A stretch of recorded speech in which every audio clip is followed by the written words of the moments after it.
Welcome to the Rotary Club of Hudson. My name is Tom Tobin, president of the club, and we're thrilled to have you join us today. This meeting broadcast is available on HCTV as well as our Rotary of Hudson YouTube channel.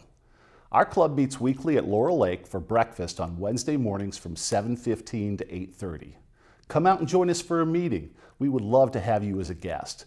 To learn more about Rotary, our club, and the impact we're having on our local community and the world, visit our website, rotaryhudson.org. Enjoy the meeting today and help us share the message that Rotary connects the world. Minute into the meeting.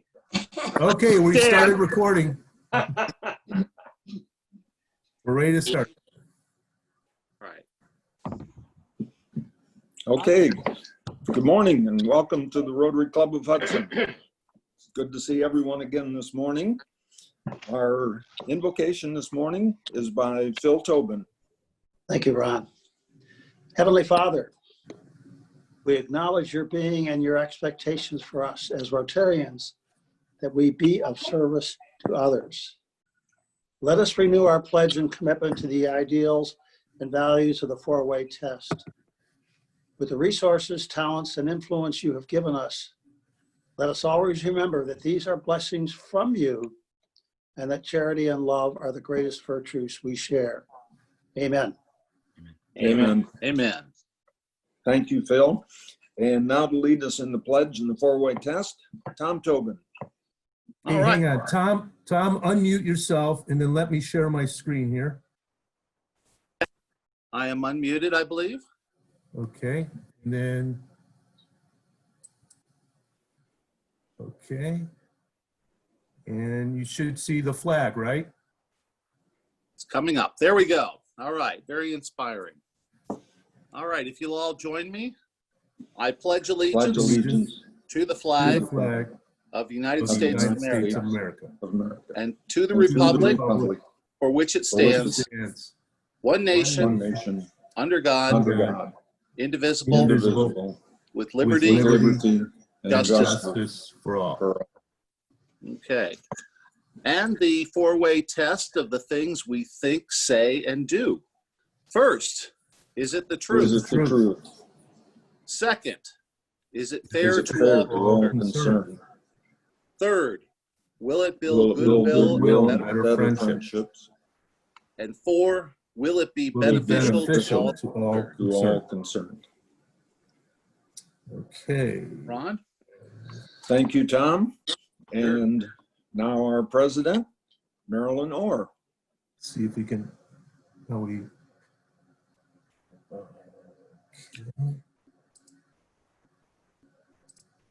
Meeting controls, and we want to unshare. Tab.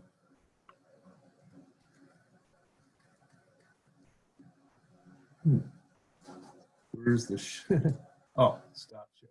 There you go. Okay, we're good. Okay. Well, good morning, Rotarians. I would like to welcome a guest this morning, Chris Foster, who's attending for the first time as an attendee. As you remember, last October, he was part of our candidates forum. I'd also like to congratulate Jim and Dot Lang for the addition of their 8th grandchild, Mackenzie Lee. She was born 6 days ago, and she is healthy, wonderful, and they are falling in love again. James, do we have something special this morning? We do. Now that I can learn how to share and unshare my screen, we have a video. And where's my share screen? Share screen. Marilyn, we need more volume. Yeah, Marilyn, you sound a little muffled. I sound low? Okay. Yeah, Marilyn sounds a little muffled. Okay. Okay, you should be able That's to see a YouTube, and hopefully the sound comes through. Let me know if it does not. Yeah.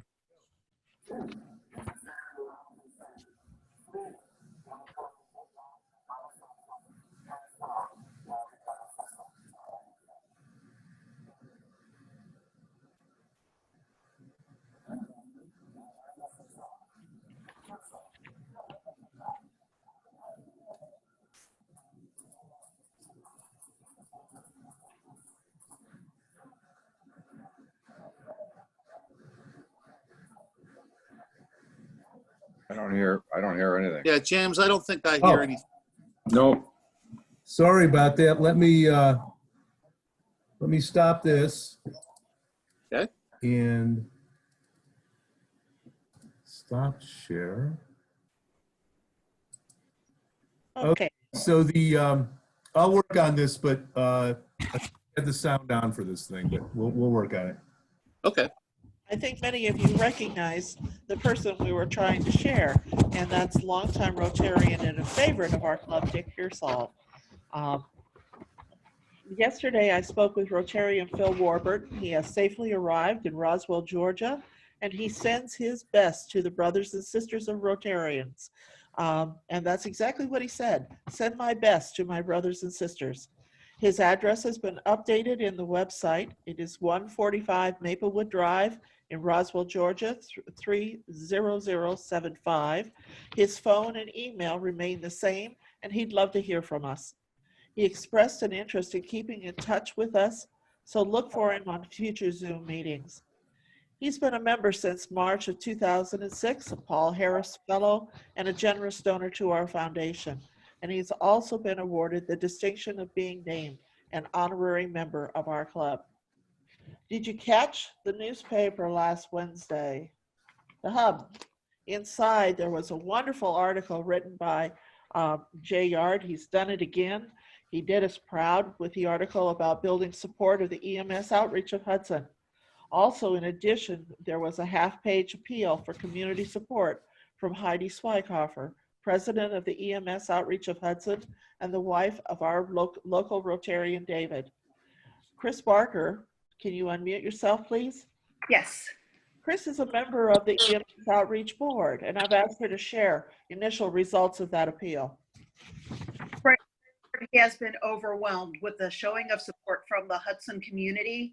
Heidi Schweighofer, for the past few days, has been going to our PO box, and in just the past few days, we have received over $5,500 in donations from different members living here in the Hudson community.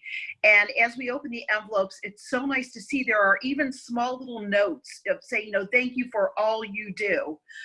So we really are overwhelmed.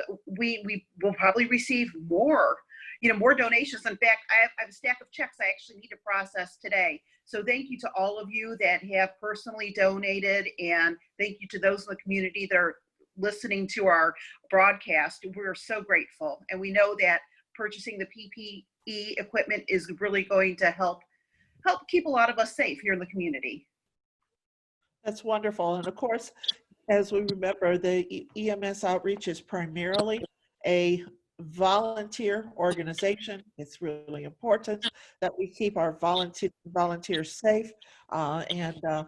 I think it's a wonderful thing that's happening here.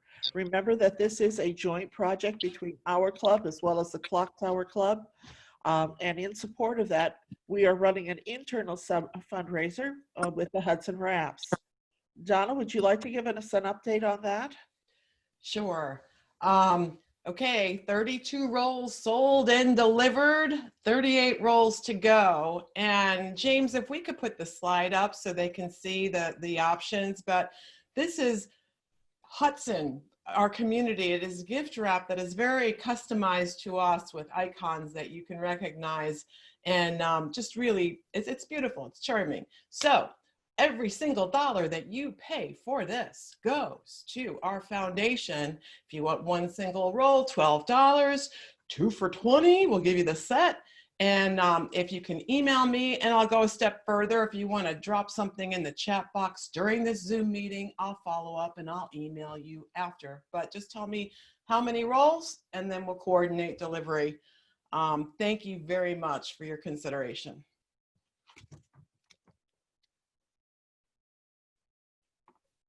Yeah, this isn't all that we're up to. Thanks to the generosity of Pat Shear, we also are offering some Boy Scout Saver Guides. It's an app as well as a card.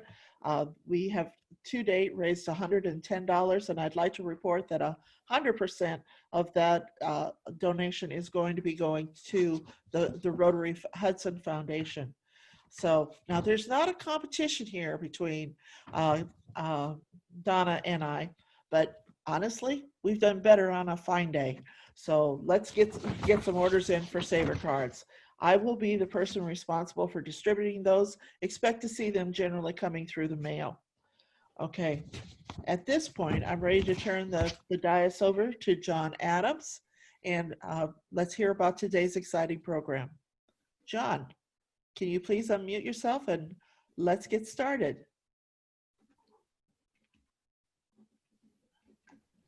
Okay, I should be unmuted. Can you confirm that you can hear me? That'd be great. All right. Yeah.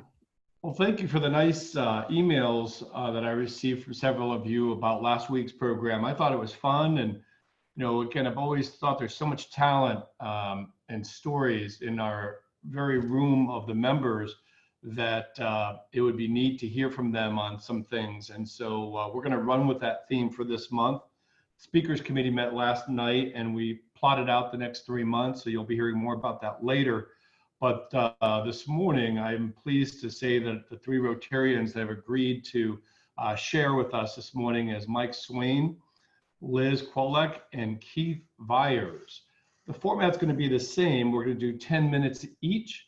The questions are going to be the same, and off we go. So I think we're going to start with Keith Viers this morning. And so, Keith, are you with us this morning? I'm here this morning. How are you doing?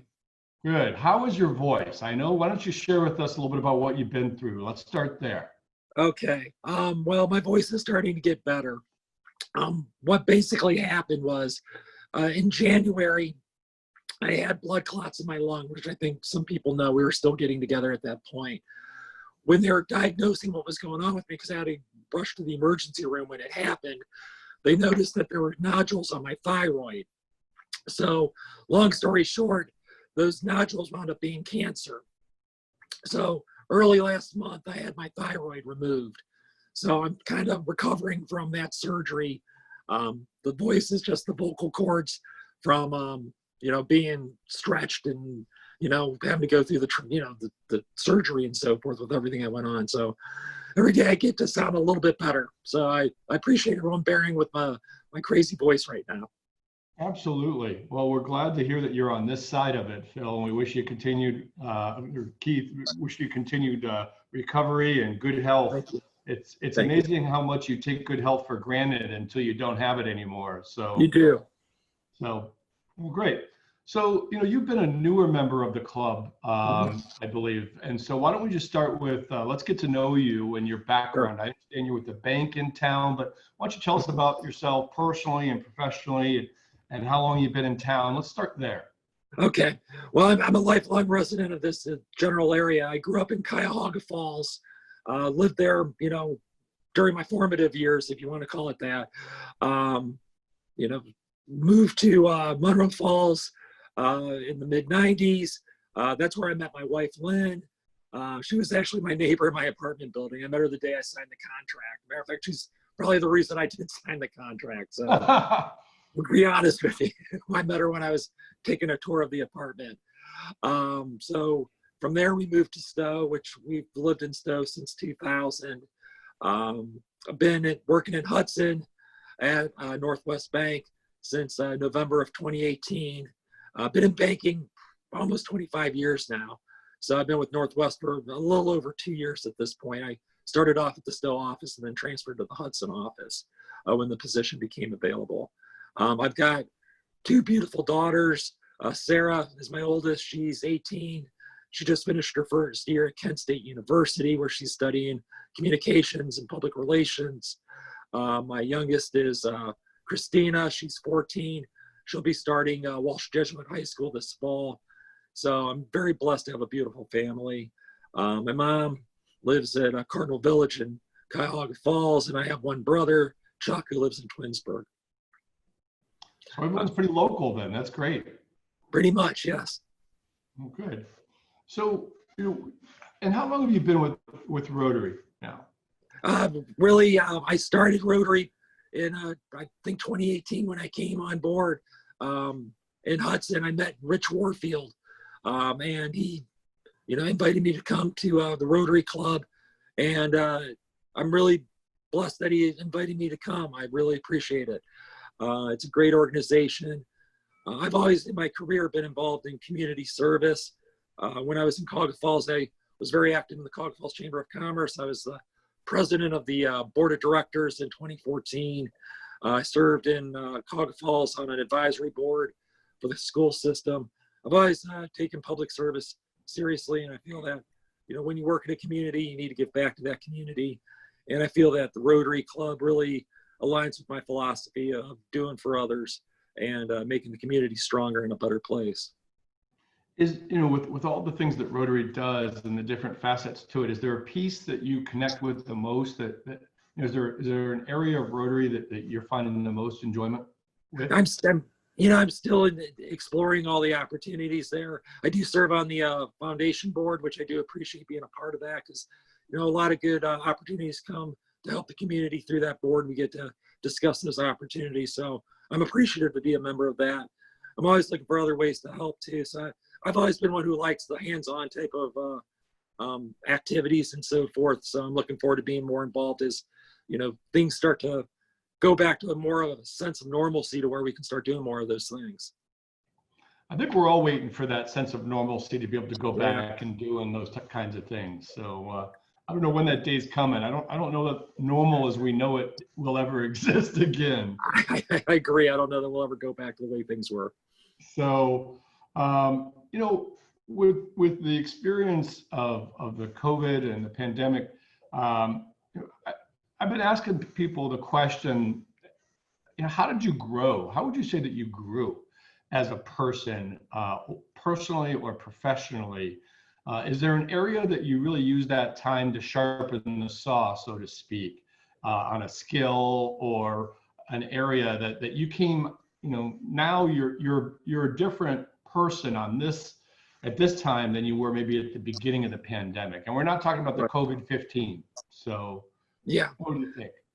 You know, that's a really good question. You know, my life didn't change that much because of the COVID-19. I mean, working in a bank, you know, I was there every day.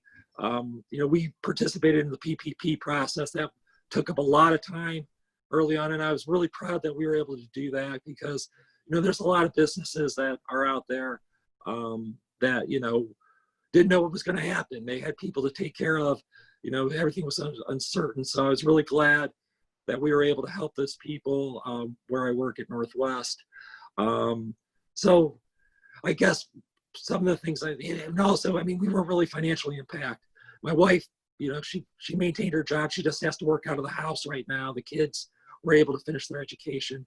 So we didn't really see that so much as any sort of major issues. I honestly didn't have a whole lot of time to hone skills or anything. I was pretty busy throughout this entire time.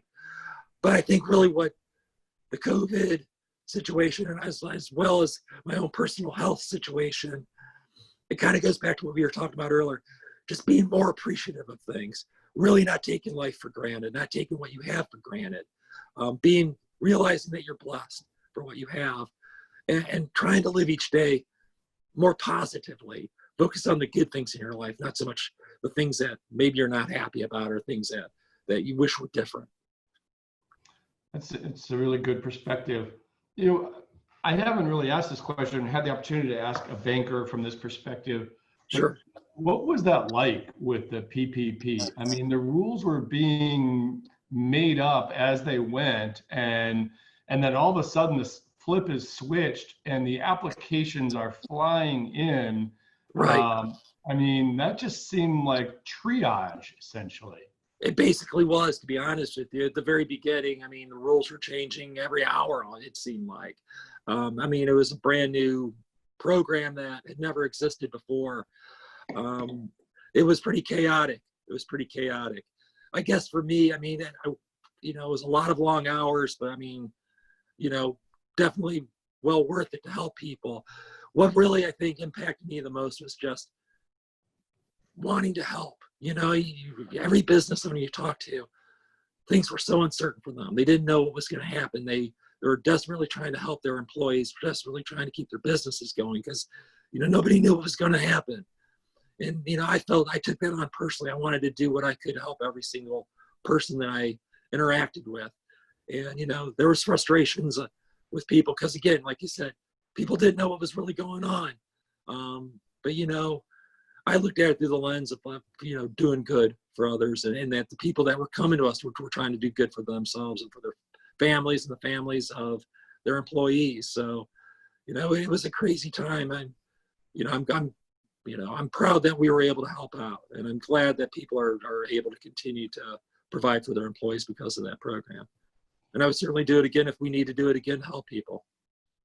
They really threw an economic lifeline to people that were in a big state of fear, that unknown, as you've said. And it's interesting how quickly the first round went. And I heard the other day there's still a considerable amount in the second round hasn't been used yet. So hopefully that's a good sign that things are getting better. I'm hopeful. Just, you know, making sure that people can continue to do their businesses. You know, I got my hair cut yesterday in a salon that I go to that does my mom's hair. And she's a small local business, and I want to make sure that I'm supporting her and so forth. We were talking about it, and her concern is if they, you know, I know everyone's concerned about, you know, the uptick in the COVID, and, you know, I'm certainly concerned about that as well. But some of these businesses are not going to be able to survive another shutdown. And that's what she was saying. She goes, if we get shut down again, I'm going to have to shut my doors. I'm not going to be able to survive this. So I'm hoping that, you know, there's still some PPP money there. And I'm sure if something happened, we'd look at doing something to support our businesses. But I just hope that we can find some way to keep these businesses open so that people don't suffer. Right.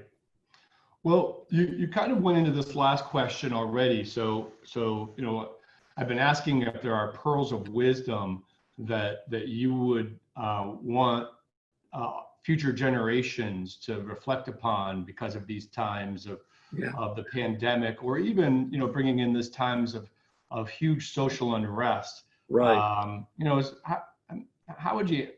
what would you say to that question? Well, you know, I think from the standpoint of the pandemic, I think what it's taught everybody is to not take things for granted and to be prepared. I don't think anybody ever thought that here in the United States of America in the 21st century that we would be looking at a global, you know, like a health crisis of this nature, to where our entire, you know, society would basically be shut down. And so I think it really was a good wake-up call to really make sure that you're prepared, you know, especially financially, you know, where you can. I know it's easier for some, more difficult for others, but really try to, like, make sure that you stay within your spending means and really start saving and putting some emergency funds aside in case you run across a situation. So that would be my advice on that route. When it comes to the social unrest that we're seeing, I think really what breaks my heart is that we've become such a polarized society. You know, it seems like we divide into camps anymore, and we stay in those camps, and we insist that we're right and the other side is wrong. And, you know, I think it's only gotten worse with like the social media and so forth and platforms where it's like in your face every day with everything you do. You know, I don't really talk about my politics. I tend to be more of a centrist in many ways. There's things that I'm conservative on. There's things I'm liberal on. I've got friends that are on both sides of the aisle, you know, very, very much in those camps. And what I find with them, they're good people. All of them are good, decent people. And at the core, they all have the same values. They want to do good for their families. They want our communities to be strong and to do good. They just have different philosophies. Right. What I think the younger generations, what I think we just need to do is take a breath, talk less, listen more, and try to understand each other's point of views and really try to come to compromise. Because I think that's where we truly move forward, not destroying things or, you know, burning down people's businesses that have nothing to do with the social unrest or the things that you're protesting. That only furthers the polarization. It doesn't bring us together. It doesn't help us to find, you know, solutions to what we're trying to overcome. So that would be my, you know, advice or my thoughts on that. Those are good thoughts. That talk less, listen more. I remember hearing very early, you know, God gave you one mouth and two ears for a reason. And yes. So, well, thanks for sharing that with us. And, you know, I'm really pleased that, you know, your voice hung out with us this morning, and you did a great job there. So continued good health to you there, Keith. Thank you. I appreciate it. Good talking with you. So I'm going to go to Liz next. Liz, are you with us this morning? I am. Good morning, John. Good morning. How are you? Doing well. Good. Thanks for your willingness to participate this morning. Bright and cheery. So you've seen these questions, and I know you've presented your professional background with the group not that long ago. But these are some different questions than maybe you addressed with the group in the past. But for those that would be a good reminder, tell us who you are as a person first. So how long you've been in Hudson, that kind of your family, and just briefly again what you do, and then we'll go on to the other questions. So that's kind of a review with the group. Sure. So I've been in Hudson for just about 7 years. I'm here with my husband and my two children. I have a son, Christian, who is 6 years old, and I have a son who's 9 months old, Grayson.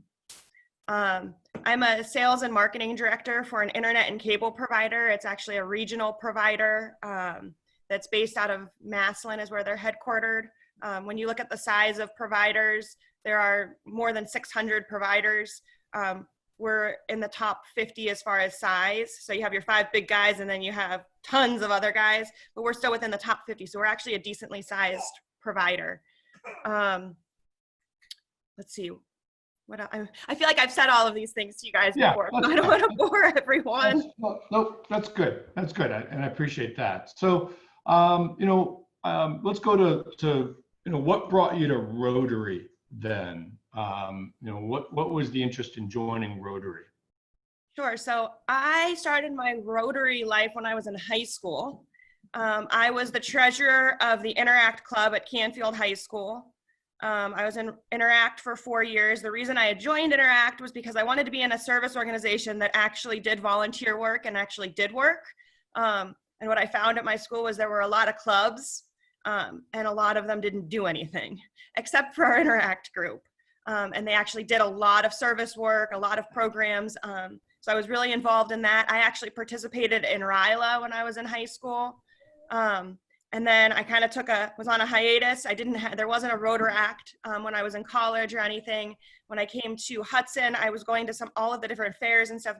My husband and I both grew up about 45 minutes to an hour away from here. But when we came back, we still don't have a lot of friends because we're so busy with working and our kids. So we would go to the different fairs to see what there was for the kids to do and what there was in the community. And that's where I met Allison Feaster, who got me involved in Rotary here. Great. So is there an area of our chapter or Rotary that really interests you the most, that you're getting the most value out of? I mean, my big thing is that our organization is a very active organization. And I really appreciate the different opportunities, and I've said this to a number of different Rotarians in the past, but as a young professional, I don't necessarily have the time to always be at every single meeting at the same time every Wednesday morning because I have meetings and bosses that I report to, but I still get to volunteer. And for the past, I think I've been in Rotary for 5 or 6 years now. The flexibility and being able to volunteer for the events that I can be at has been wonderful. Great. So, the question I've been asking around this pandemic is you've certainly got your hands full. All right. I mean, you're working, and then 2 young children, and so the question here is that what area would you say that because of the pandemic that maybe you've grown as a person? You would even say that, wow, I've taken this from pandemic and I'm a different or better person because of this. Is there an area there? Sure. So there's 2 big things. So to give everyone an idea, so my husband is an ICU nurse at main campus at Cleveland Clinic. So he can't take off work. So I'm on my own working from home with the 2 kids, working full time as an executive. And my team's making all the decisions on when do we open our lobbies? Do we allow our technicians into homes? What do I do for my business team when there are restaurants that are shut down? How do I service these people? How do I take care of people who don't have internet that need internet? So I'm making all of those decisions with a 9-month-old normally in my arm. I know in board of directors meetings, I've had the baby in my arms, and a 6-year-old that can only watch TV for so long. So there are 2 big things that I really grew with. The first one is personally, I think I grew and I became a better mom. As much as it's really hard to balance being at home working while taking care of kids, I'm home more. I've always been kind of what some people might call like the power career woman. So I spent a lot of hours at the office, a lot of hours outside of the home, and I was always running here and there. And for the first time, I'm getting to see one of my babies go through all those milestones that I traditionally wasn't able to get to see, and a lot of moms aren't able to see when they're working. And my 6-year-old has really struggled through this because there's no one for him to play with. So I've learned one of my challenges is I'm not good at being a little kid. Like playing with the pretend play and stuff. People always say, you're speaking too intellectually to him. You need to speak like a kindergartner. So I've really challenged myself and gotten a lot better at that. And the professional growth that I've had is on a very similar page, is because I've always been so career oriented and I'm very results driven at work. A lot of people that work for me often see me as like, really bad way of saying this, but a slave driver. I push, and I really want everyone to do their ultimate best all the time. And they realize that I'm a human now.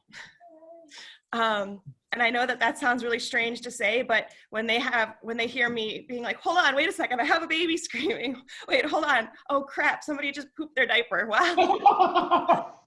While I'm on meetings, a lot of my staff has been like, wow, she actually has struggles too. And those are things that they didn't see. And a lot of people don't see in their bosses. Like your boss will tell you things, but you don't really see where they're struggling and where their life is challenging also. And that's actually really helped me professionally, because a lot of people on my teams and throughout my company are a lot more willing to help me now. Whereas before they might be, oh, she's asking me to do another thing that I don't want to do. And they've kind of realized that, I'm just like everyone else, and I have hard challenges that I'm dealing with as well. So that's been a real point of growth. At least it's helped me professionally. It's also made me realize that I can share more things about my challenges or about my life to people at work, to humanize myself more. Wow, what an answer! What an answer. So with young children. The last question in our last couple minutes together is really along the lines of what pearls of wisdom would you want future generations to take from either I'm tossing up the pandemic, or even this time of social unrest, or both, whichever one or both. I'm going to leave it up to you, but what would you really want your kids to learn from this time? There's 2 things. First one, show of hands. How many people have seen the Mary Poppins Returns? No?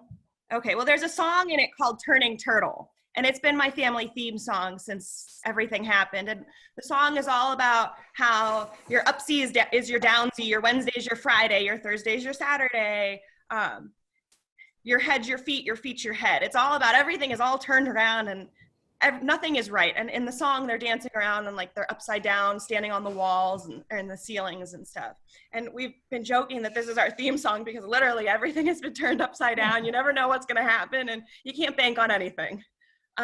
So I would say the common phrase that everyone has already heard, but flexible people don't get bent out of shape.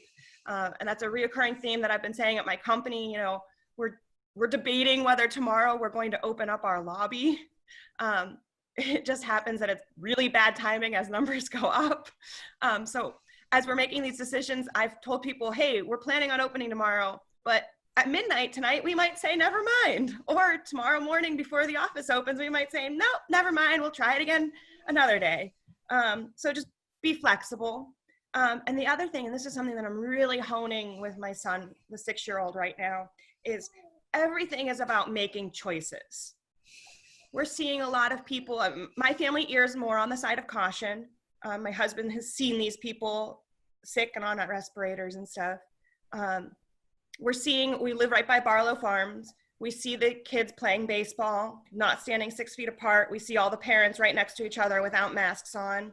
And my son keeps saying, well, how come I'm not allowed to? How come I can't? And we keep having a reoccurring discussion about we're making choices that are safe. And everything in life is about making the right choices. So think through your choices and decide what the best choices are for you and even the person next to you. And that's kind of where we've been going. I mean, we literally have that conversation about masks and about social distancing and not spreading our germs every day. Wow. Liz, I think you're awesome. That was really nicely done. I think we're all going to go away from our meeting this morning really impressed by you and the message that you shared with us this morning. So thank you for your willingness to participate. We really appreciate that. And you finished right on time. So you are an overachiever. So we'll give you that. So, all right. So thank you, Liz.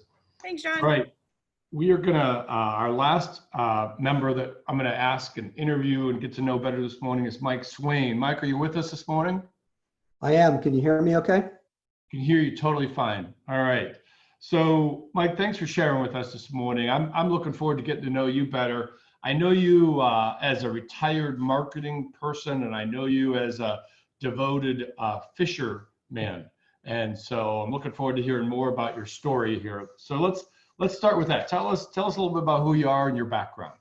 Okay. Well, I grew up, John, in the Washington, D.C. area in Arlington, Virginia, back in the 1940s and 50s.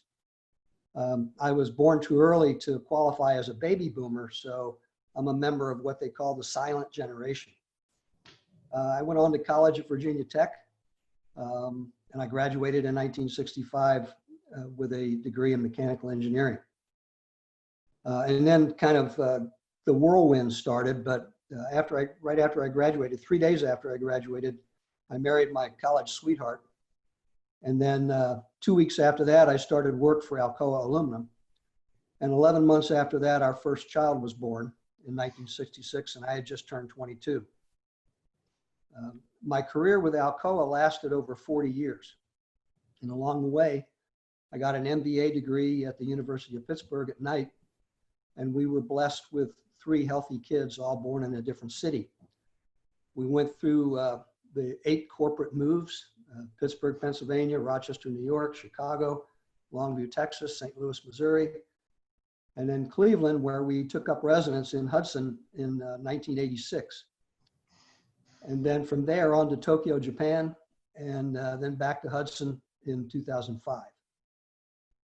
The move to Japan was certainly one of the highlights of my career at Alcoa. I went over there to start up a new business for the company, a new Japanese subsidiary, and basically from the ground up, and it's still operating quite successfully today. My wife and I loved our time in Asia. We immersed ourselves in the Japanese culture and language, and we made several local friends there. We were also able to travel extensively throughout Japan as well as China and South Korea, Vietnam, Australia, and other places while we were there. So our time in Asia was truly a life-changing experience.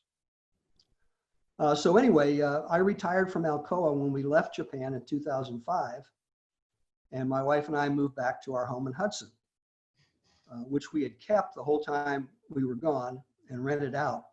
So I guess I can say that I've been a tax-paying resident of Hudson for 34 years. Okay. Even though we were living overseas for 5 of those years. So after I retired, and because of some of the contacts I had made in academia over my business career, I had the honor of being invited to give over 40 guest lectures on Japanese culture and on doing business in Asia in various classes at Case Western and Kent State and Virginia Tech.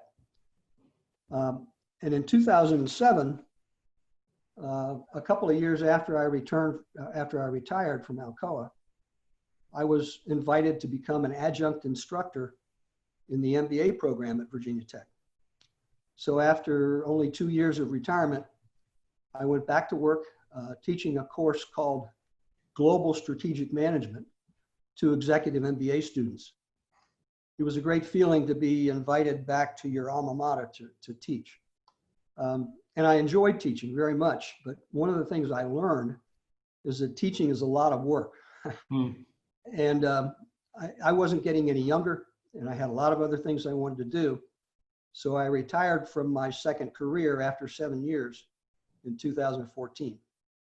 But since then, and up until the pandemic kind of put the brakes on things several months ago, my wife and I have been enjoying travel. We've gone to places like Patagonia, and India, and Africa, and Greece. And we enjoy spending time with our 9 grandkids. And we also enjoy playing golf with other couple friends. As Ed Sogan knows, we enjoy our boat out on the islands in Lake Erie. And I very much enjoy my activities with the Rotary Club of Hudson. And finally, just to finish up on background, I should add that this year, my wife and I will celebrate our 55th wedding anniversary. That's great. Congratulations. So that's my story, John. That's quite a background there. And how long have you been a Rotarian? I think it's been about 5 years. We mentioned, Marilyn mentioned Dick Pearsall earlier. He was actually up there on the screen, and he was going to lead us in song there, I think. But I was in a golf group with Dick Pearsall several years ago after I retired. And he may have been before your time in Rotary, John, but he was a long-term, well-respected member of the club, and who passed away a couple of years ago. So anyway, Dick invited me to attend a meeting, and the rest is history. Okay. So I'm in Rotary thanks to Dick Pearsall. And what do you enjoy the most about Rotary? What is there an area that really is drawing your attention? Yeah, well, there's a couple of things. First of all, I had always been interested in the service learning, connections with the high school, and I had been, I'd volunteered to do things there. But when Gail Royster moved away a year ago, I was pretty honored to be named as her replacement as our club's liaison with the service learning program at the high school. So that's a strong area of interest. I really enjoy that, and it was kind of, sorry that the pandemic has interrupted those activities a little bit, but hopefully we'll get back on track, in this coming school year. So that's an area I really enjoy. The other thing is that I've been on the membership committee for a while. I'm a proud member of that committee, which is chaired by the distinguished Rich Warfield. And much of my business career was in sales and marketing, so I enjoy using some of those skills in working to bring in new members. Great. So the question is because of COVID, it certainly disrupted your travel schedule, and I can relate to that in a big way. But what would you say that maybe is there an area that you've grown as a person? That literally you would even say you're a better version of yourself because of the virus than before? Yeah, for sure. First of all, as being retired, my wife and I are both retired, and also in early March the 2nd, I had hip replacement surgery, and that was about a week before everything closed down. So our lives didn't really change that much with the lockdown, during the first phase here of this pandemic.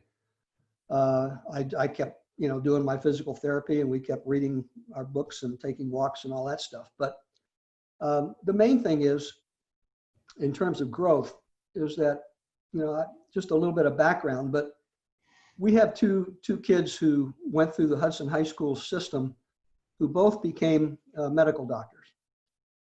And I was always, happy for them, for their success, and obviously very proud of their achievements. But before the pandemic came along, I never really thought that much about them being in harm's way or about the tremendous contribution they were making when it came to helping others. one of these kids is, I call him kids, but 45 years old now, but he's an anesthesiologist and working in a hospital over in Sandusky in Firelands Hospital. Of course, they're the ones that do the intubations when someone's on a ventilator. And the other one is a primary care pediatrician seeing sick kids all day and testing kids, usually teenagers, that present with symptoms for COVID. So it's very scary stuff for us. We worry about them all the time. And I think, pretty much the rest of my hair has fallen out during the last few months. But the thing that has changed for me is seeing them and the rest of the people in their profession kind of in this whole new light of putting themselves in danger to help save others. Mm-hmm. I've just gained a new level of respect for them and for what they do and for what they contribute to society. So that's one of the things. And, I mentioned earlier also that we have a bunch of grandkids.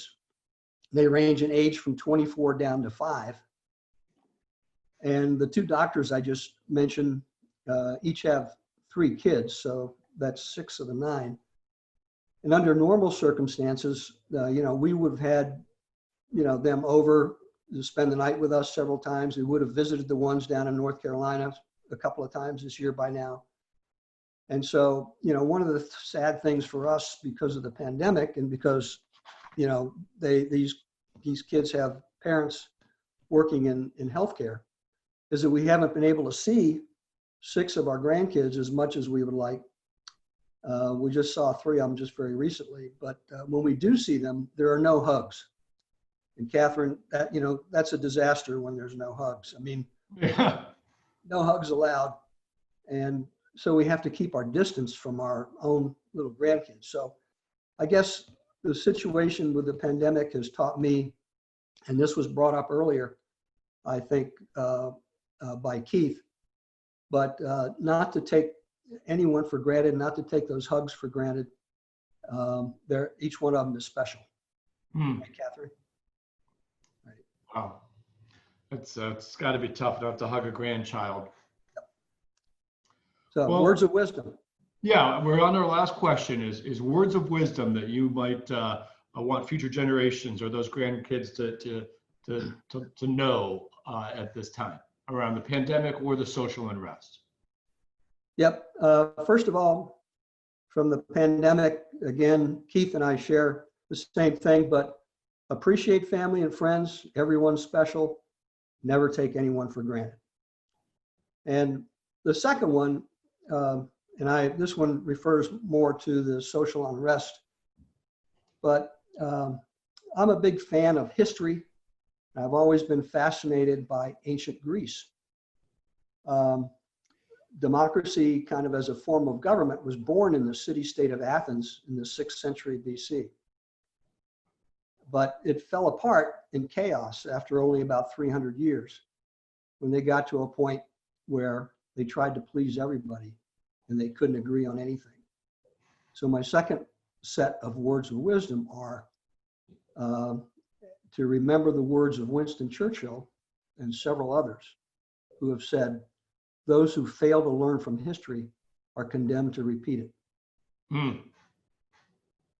Wow, what a wrap. What a wrap. Mike, thank you very much for sharing with us this morning. I've enjoyed it. I've certainly seen you at meetings. We've said hello, but other than fishing and being retired, I didn't know the depth of your story. So thank you for sharing with us. Thanks for the opportunity, John. Good. So that's a wrap, Marilyn. Just to thank Mike and thank Liz and thank Keith. I know I'm a better person because of the pearls of wisdom shared with us and the stories I've learned about them. And I'll turn it back over to you, Marilyn. Well, I want to echo your comments. And there's Grayson. Good morning, Grayson. It's nice to see you. My goodness, he's a beautiful baby. One of the nice things that we're recognizing because of this forum is the ability to be perhaps more intimate in a way that we have not experienced. as we get together. And I think I want to thank John for bringing this concept forward of actually understanding what's going on with some of our members. I have one question that I'd like to ask Liz Kwolek. When we first began doing our Zoom meetings, you indicated that you had self-quarantined from your husband because of his work in Cleveland, and you had not seen him for quite a while. Can you unmute yourself and kind of give us an update as to how your family's functioning these days? Is he coming home much, or are you still kind of solo parenting? Well, he's always been home, but he isn't working from home, obviously. So I don't know if maybe I was confused with someone else, but he has always been home. But he does his lovely routine when he gets home every day where he strips in the garage. There's a basket that he puts his clothes in that gets bleached after I pull the clothes out and throw them in the washing machine. I do a sanitary wash every single day. I walk behind him with bleach spray. I bleach my house like no other. And other than that, I mean, we're just really we're extremely careful. Everything is ordered online for the most part. And then we're also really careful with our parents because my parents are definitely over the 65 plus threshold. And both my parents are dealing with or have had cancer. So we're extremely careful with that. But otherwise, it's been relatively normal, if there is a normal. I mean, one of the best parts about this is I got almost 8 hours of the week back because I spent 8 hours worth of driving. So I realized how much more I can get accomplished. No, that I understand. I spent 12 years commuting 1 hour each way. Yeah. So yes, that's precious time. Precious time. Are there any other questions that people might like to ask of our group? We have a few more minutes. I'm going to say about 4 minutes. Are there any questions from the floor? Hey, Keith, it looks as though you might have lost a little bit of weight through this whole thing, through your, I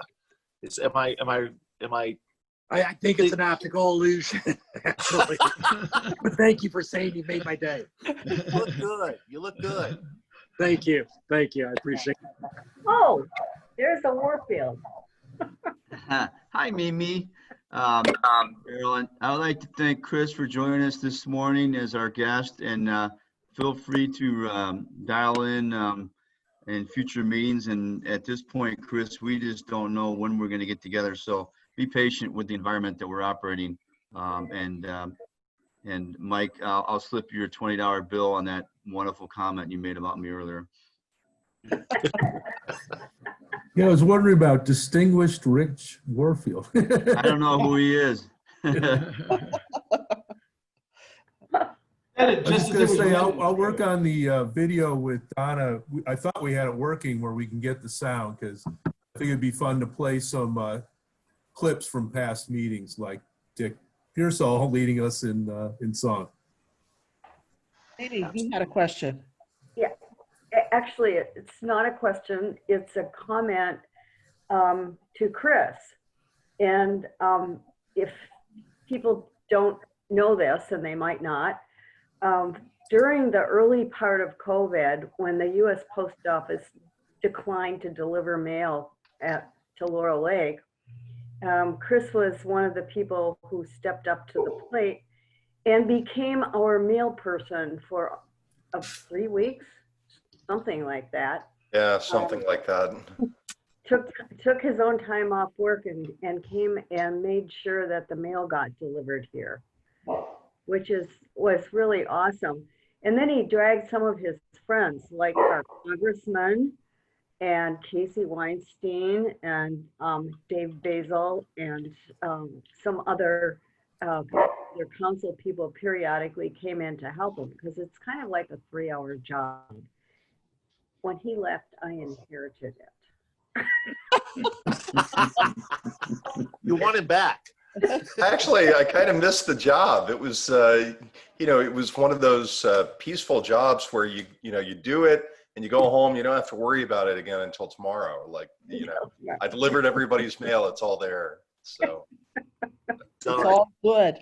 Life is good with the world, right? Ask accomplish.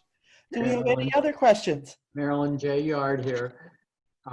Just a comment. I'd like to thank Donna for her excellent posts after each meeting. I know she put some work into those. But I would encourage everybody in the club to go to Facebook and share that post, because in this time of isolation, our public image may be suffering. And we're trying to get articles into the Hub Times, but that post is excellent, and it refers everybody to the video that's available.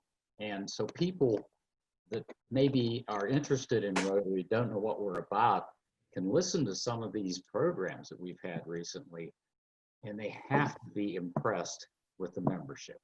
So please do that. I totally agree. Totally agree. It's a privilege to be affiliated with such nice people, just nice people. Well, next week, we'll be hearing from Father Joe Boisel, and we'll be focusing on the Hudson Rotary Foundation. Matt LaFountain will be introducing his committee, the new committee that came on July 1st, and his new board. Doug McDowell will be briefly discussing the financial health of the foundation, and Richard Nebbiolo will explain what's happening with incoming grants and how they're processed. We're so fortunate to have this legacy entrusted to our club by the people who were members before us. And we should be very proud of the good work that this now allows us to continue to do in this community. So we're going to close maybe a minute or two early, but in this day in history, in 1800, Dr. Benjamin Waterhouse gave the first cowpox vaccination in the United States to his own son to prevent the spread of smallpox. And I think you all know that at this point, smallpox is totally eradicated in the world. In 1932, this is for our finance guys, the Dow Jones Industrial Average reached its lowest point in the Great Depression, closing at 41.22. Wow. May we never see that number again. And lastly, in 1948, the United States Air Force, my alma mater, remember my husband spent 20 years in the Air Force, accepted its first female recruits into a program called the WAFs, or the Women in the Air Force, WASF, excuse me. We've come a long way, baby. Yeah. So anyway, we now have women who are pilots and women who have considerable rank within the Air Force, and it's wonderful to see that happening. We will now conclude this meeting and go into the board meeting in just a moment. So anyone who is interested in remaining and joining the board, you're more than welcome to do so. But have a great day. Stay safe. Wear your mask. Bye, everybody. Goodbye.